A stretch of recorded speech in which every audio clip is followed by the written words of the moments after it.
The dawn of the 8th century brought with it a quiet terror, one that few in Europe could yet name. From the barren deserts of Arabia, a storm had risen, a storm that would sweep across kingdoms, empires, and faiths alike. The Umayyad Caliphate, heirs of the Prophet's vision, had moved with such speed and conviction that entire civilization seemed to vanish in its wake. Egypt, Carthage, and the once mighty North African provinces of Rome now bore the crescent upon their banners. Across the Strait of Gibraltar, the Visigothic kingdom, fractured and weary, collapsed almost overnight. In a single generation, the Muslim armies had conquered what took Rome centuries to build. And now, beyond the Pyrenees, lay the last unconquered world, Christian Europe. At first, the Europeans scarcely understood what was happening. The fall of Hispania seemed a distant calamity, another tale of tribal warfare in lands far away. Kings and dukes bickered among themselves, priests spoke of divine punishment, and peasants prayed that the storm would not reach their fields. But this was no mere raid, no passing invasion destined to fade. The Umayyads did not come to plunder, they came to stay. Their armies were not bands of opportunistic warriors but a disciplined machine driven by faith and guided by strategy.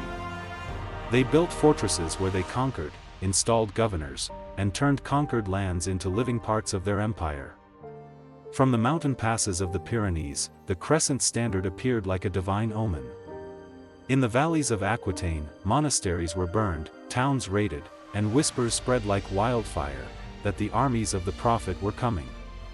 And still, Europe hesitated. The kingdoms of the Franks were divided, their loyalties scattered among warlords and counts who mistrusted one another more than any foreign invader. The Church, rich in relics but poor in unity, could only pray for deliverance. In the shadow of uncertainty, the unstoppable tide continued its advance. It was not just an army, it was the embodiment of destiny, the surge of a civilization convinced of divine favor.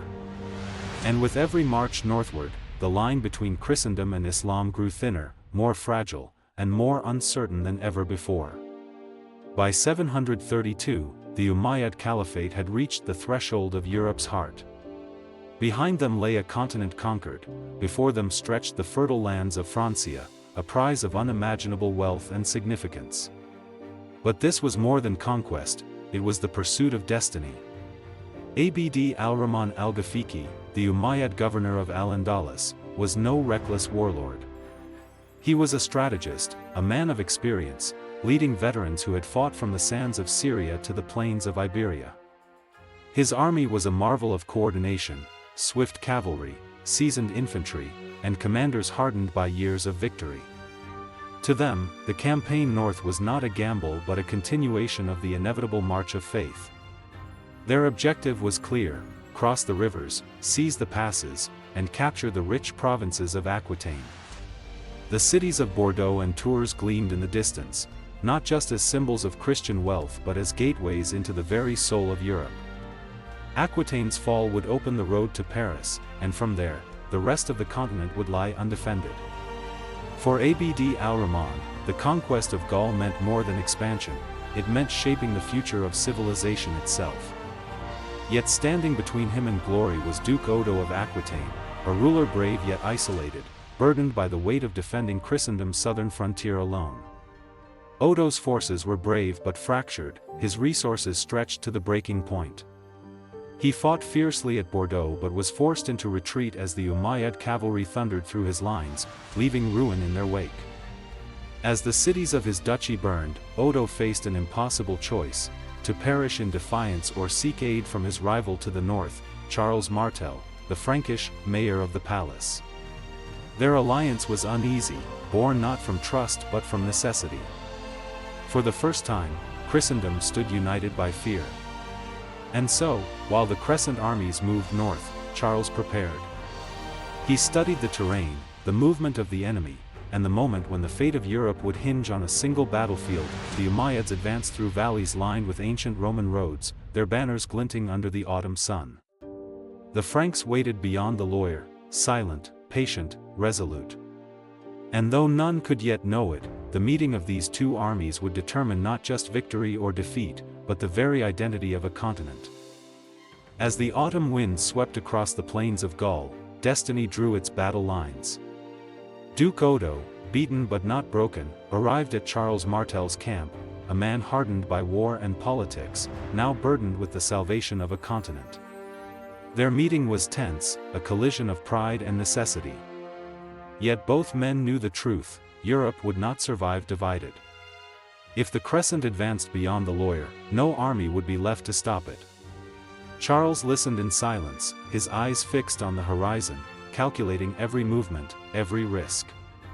He was not driven by glory or vengeance, but by the cold precision of survival.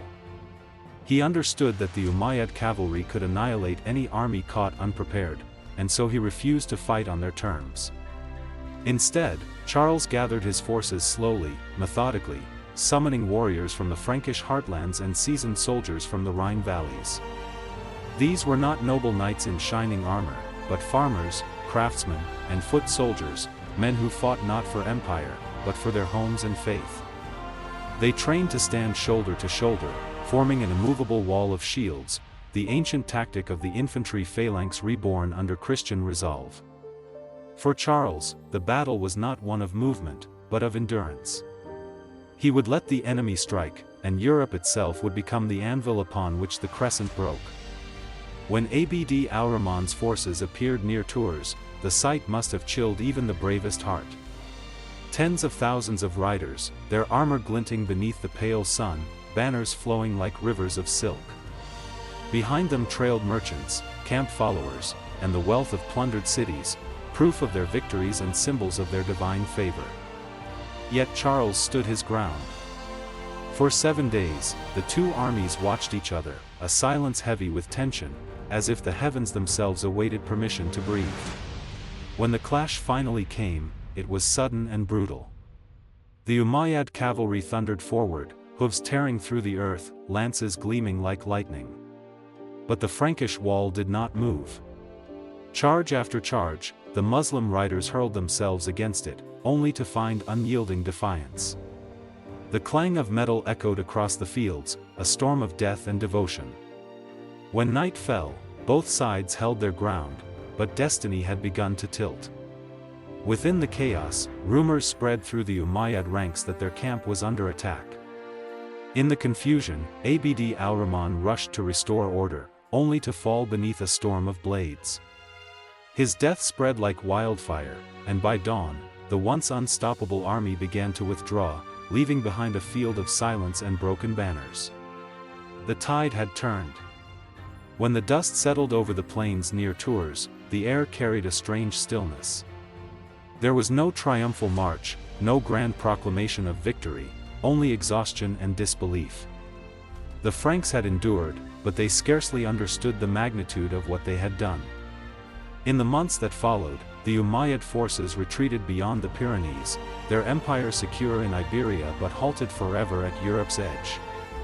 Yet the battle's legacy reached far beyond strategy or land. It marked a line in the soil of history, one that divided two worlds and preserved the fragile flame of a civilization still finding its identity.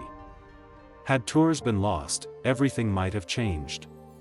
The cathedrals of Gaul could have become mosques, the Latin tongue replaced by Arabic, and the memory of Rome dissolved into the sands of a new empire. The prayers of millions might have turned east, toward Mecca, and the very soul of Europe, its languages, its art, its destiny, would have evolved in a world unrecognizable to us. It was not merely a battle for territory, it was a struggle for the direction of civilization itself. The victory of Charles Martel, the man later known as the Hammer, ensured that Christianity would remain the defining faith of the continent, giving rise to Charlemagne's empire, the medieval church, and the cultural foundations of the Western world. For centuries, the chroniclers called it a miracle, a divine intervention, a holy war fought not for conquest but for existence. Yet, strangely, this pivotal moment faded into obscurity, overshadowed by the crusades that would come centuries later. Still, beneath the quiet pages of history, the echo of Tours remains, a forgotten holy war that decided what Europe would become. But the story does not end here. For history is not only written by victors, it is defined by those moments when the world could have become something entirely different. And on that autumn day in 732, when shields clashed and faith stood against fate, the future of an entire continent hung by a thread. History often remembers the loud moments, the grand conquests, the burning cities, the crowns and the kings. But sometimes, the world changes in silence, on a cold plain, beneath gray skies, where exhausted men stand shoulder to shoulder, holding the line not for power, but for something far greater. The Battle of Tours was one such moment. No grand monuments mark its field, no vast chronicles sing its songs, and yet, the fate of an entire civilization pivoted there, in the defiance of men who refused to kneel. When Charles Martel stood victorious among the fallen, he did not claim to have saved Europe. To him, it was survival, a fragile reprieve granted by courage and timing. Yet, that fragile moment shaped the world to come. From the ashes of that battlefield rose a legacy that would forge nations, inspire emperors, and define faith itself. Charles's descendants would become the Carolingians, rulers of a reborn Western Empire. And the memory of Tours would live quietly within the heart of Christendom, the invisible wall that had held back the tide. But the deeper truth is this: had fate tilted differently, our very idea of Europe, of language, art, belief, and freedom, would have been rewritten. The libraries of Paris might have echoed in Arabic, the hymns of Rome replaced by the call to prayer, and the Renaissance itself, centuries later, might never have been born. The cross and the crescent would still meet in history's long story, but not as equals across continents, rather as conqueror and conquered. Yet it was not divine wrath or destiny alone that preserved the West, it was human resolve. It was the faith of nameless men standing in mud and fear, holding their shields, believing that what they defended was worth dying for. In them, Europe found its first true unity, not of politics, but of spirit. Tours was not the end of conflict, it was the beginning of consciousness. It was when a continent understood that survival required not walls or kings, but conviction. And perhaps that is why this battle, though forgotten by many, still whispers through time, reminding us that history's greatest wars are not only fought for land, but for identity. The forgotten Holy War was not a struggle of armies, but of destinies. One that decided which voice the world would hear in the centuries to come, the church bell or the muezzin's call. And as we look back across more than 1,000 years, through the haze of memory and legend, one truth remains: every civilization faces its Tours, a moment when its future hangs in the balance, and the courage of the few defines the fate of the many. So remember this story, share it with someone you love, so that the echoes of faith and history never fade. And subscribe for more stories that still shape the world we live in today. Because some wars are never truly over, they simply wait to be remembered.